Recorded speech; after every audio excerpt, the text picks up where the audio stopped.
Was Phase 4 of the MCU really as bad as everybody says it was? Yeah, it probably was.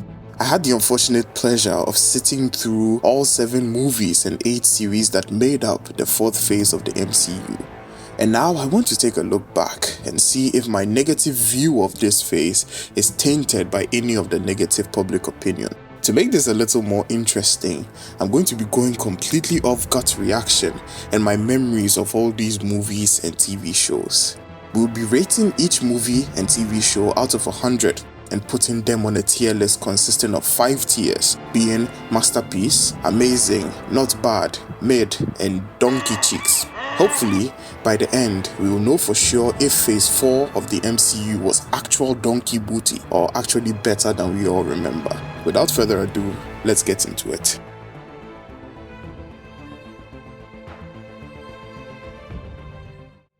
Mid. This movie is the embodiment of mid. The script, mid. The villain, mid. The acting, mid. The timing of the release, mid. The only thing that veered slightly above that classification of mid was Florence Pugh's performance as Natasha's sister, Yelena Belova. Outside of this was an extremely vanilla movie and there's not much to say about it. 50 out of 100, this is going straight in the mid category.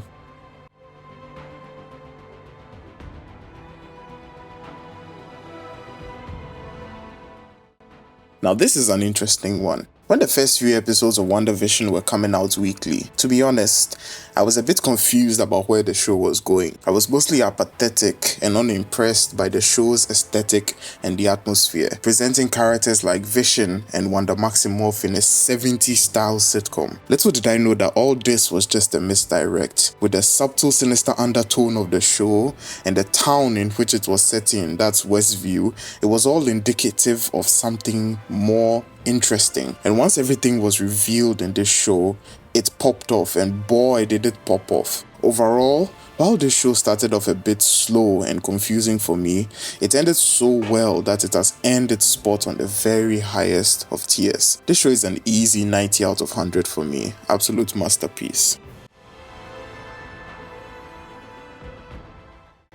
Growing up as a kid, I bloody loved Jackie Chan and those kung fu movies. There was something about the live uncut choreography, the physical feats, the camera angles that got me so excited, more excited than a fat kid holding a cupcake walking to meet EDP 445. This movie was just pure nostalgia, man. If you ask me, I have no idea what the plot of this movie was, or what the name of that annoying girl who was always with Shang-Chi the whole time. Man, I have no idea. But the fight scenes were awesome, and I loved every minute of it. Awesome movie. 82 out of 100.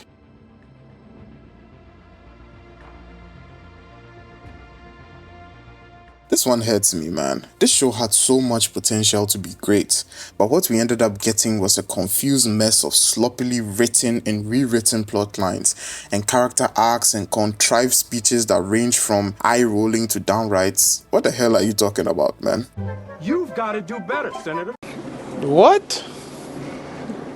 Bro, what are you talking about, man? In my opinion, this is the moment where the fairy dust from the Phase 3 era of the MCU finally ran out, and the woke, gender-swapping, race-swapping era of the MCU began. This show was just so confusing and so disappointing. The plot was contrived and it made absolutely no sense. The villain, whatever her name was, that Adonis Graham-looking chick, was so forgettable. And the Flag Smashers, I can't even remember what their objective was as a villain group. According to some leaks around the time when the show came out, the initial plot was supposed to revolve around some mysterious virus, and Falcon, Captain Black America, and Bucky were trying to stop it. That doesn't sound too interesting, but it's definitely more interesting than the plot we ended up getting. Absolute waste of a show, straight into donkey cheeks. 35 out of 100. Boring. So incredibly boring. With a cast as stacked as this movie had, with Angelina Jolie, Salma Hayek, Kit Harington, and even Harry Styles at some point, this movie had no right to be this dull. But it's understandable when you end up hiring a director who had just one movie under her belt at this point in Chloe Zhao, and that movie she made was not even a superhero movie, it was Nomadland. I mean, Nomadland was excellent, but it wasn't a superhero movie. So much wasted potential here, but definitely not as dull or as mid as Black Widow. So 60 out of 100, but still mid.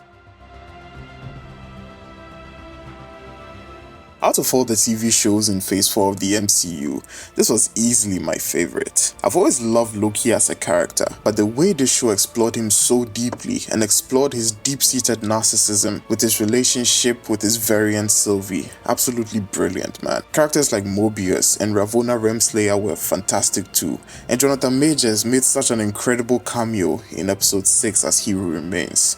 I just love this show, absolutely almost perfect, 95 out of 100.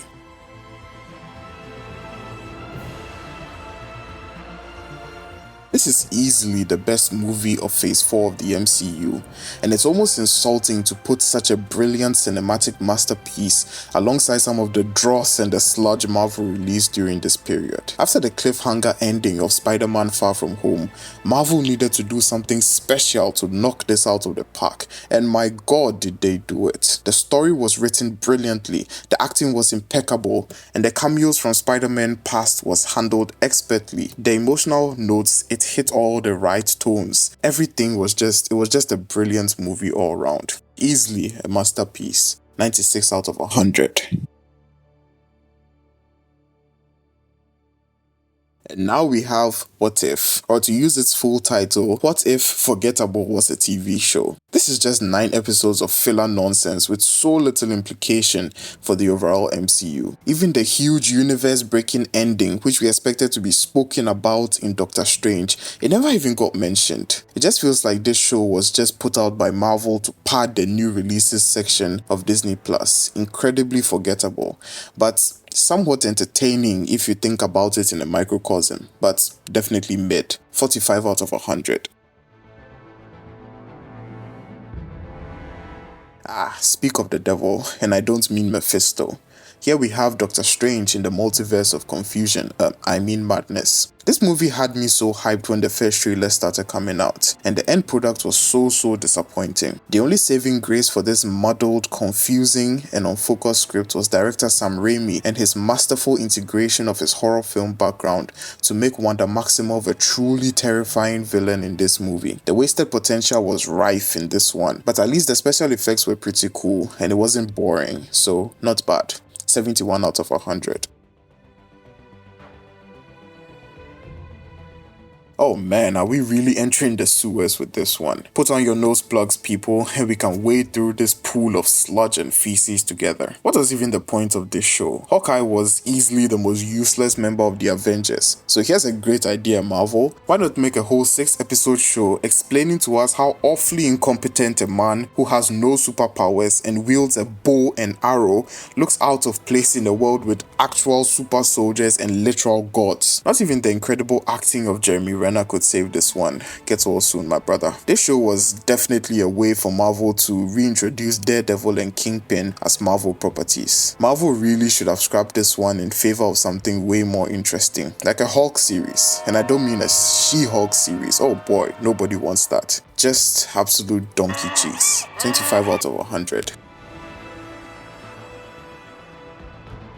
This sewer just keeps getting longer and stinkier, ladies and gentlemen. We're just going to have to power through it. I've been to the cinema to see so many movies, but this is truly the only one which I regret spending money on to go see. This movie is proof that lightning really doesn't strike twice, regardless of how much you try to let it do so. The light-hearted, comedic elements of the previous movie, Thor Ragnarok, they worked because the writing was tight and the jokes didn't feel so forced. Unfortunately, it is almost the opposite in Thor Love and Thunder. The worst part about this movie is how much they wasted Christian Bale's character, God the God Butcher. As hard as Bale tried to act his ass off in this poorly written role, he still cannot save a villain whose name is literally God Butcher, but he spends no time butchering gods and focuses most of his time on stealing Asgardian children. And don't get me started on what they did to Thor's character. Oh my god. What they did to this man in Endgame was almost unforgivable, but this here was a downright travesty. I've never hated Thor as much as I did as I saw him in this movie.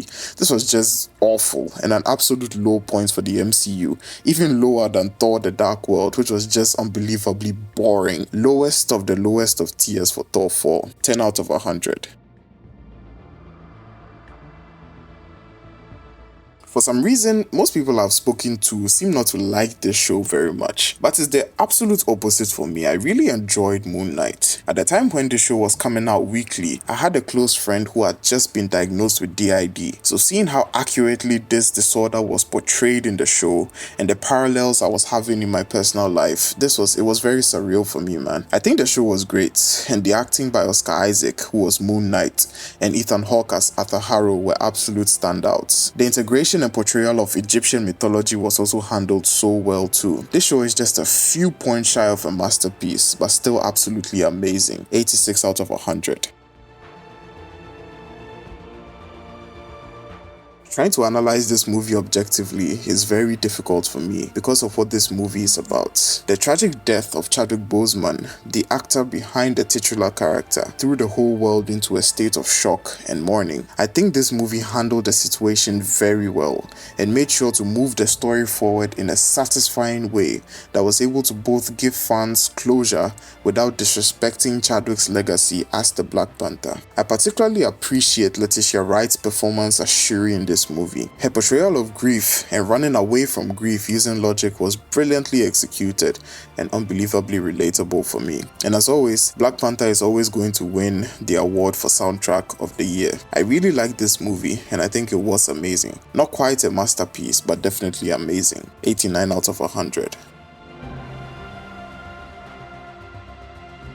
This show was very cute and quite charming, giving me incredible nostalgia, harking back to the days of sitting in front of a television watching cheesy Disney Channel shows on Saturday morning. I don't have anything bad to say about this show. It was quite good for what it was, nothing groundbreaking. The lead actress Iman Vellani put up a great performance as the titular character, Miss Marvel, and I really enjoyed the portrayal of Pakistani and Muslim culture here. I liked it, not a bad show. 75 out of 100.